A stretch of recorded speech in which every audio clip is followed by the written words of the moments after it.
Bharatiya Janata party ने कोई press conference कल नहीं की है as a official spokesperson. अगर प्रेस कॉन्फ्रेंस करनी होती तो मैं प्रेस कॉन्फ्रेंस करता, या जो हमारे और स्पोक्स पर्सन है।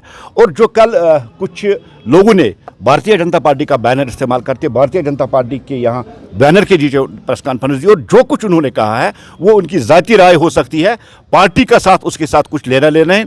न वो पार्टी ने उनको वो अथॉरिटी दी है और न वो अथॉरिटी पर्सन है कि वो मीडिया के सामने जाए, और न उनके पास वो अथॉरिटी है कि वो डिसीजन ले सके कि हमें किसको सपोर्ट करना है और किसको सपोर्ट नहीं करना है।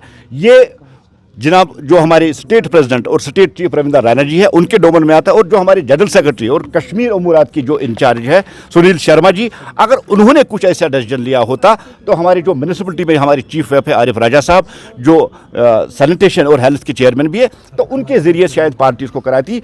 भारतीय जनता पार्टी कल वाली प्रेस कॉन्फ्रेंस से अपने आप को अलग करती है। ये उनकी ज़ाती राय है, ये उनकी ज़ाती कहना है। भारतीय जनता पार्टी का इसके साथ कुछ लेना देना नहीं है। आगे क्या डायरेक्शन होगी वक्त पे आपको बता दिया जाएगा। तो पार्टी ऑफिस से कैसे ये प्रेस कॉन्फ्रेंस? देखिए, पार्टी ऑफिस में वर्कर्स आते हैं और वो कहते हैं। मैंने कहा पार्टी ऑफिस में कोई भी वर्कर आके बोलना, इसका मतलब नहीं है ये पार्टी की लाइन है, ये पार्टी का डिसीजन है। मैं पहले भी अब दोहराना चाहता हूं, ना उनके पास वो अथॉरिटी है कि वो डिसीजन ले सके, और ना वो अथॉरिटी पर्सन है कि वो मीडिया के सामने जा सके। अब जिन्होंने बात कही, भारतीय जनता पार्टी उनके खिलाफ एक्सप्लेनेशन करेगी, उनके खिलाफ सख्त से सख्त कार्रवाई की जाएगी।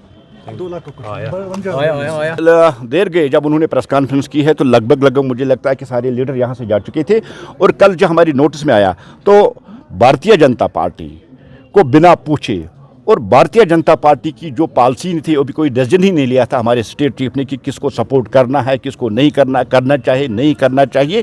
ये जो कल जिन लोगों ने ये प्रेस कॉन्फ्रेंस की उनके डोमेन में नहीं आती है। भारतीय जनता पार्टी पक्का उनके खिलाफ एक्शन लेगी, और बहुत जल्द आप भी देखेंगे उनके खिलाफ जो एक्शन ली जाएगी।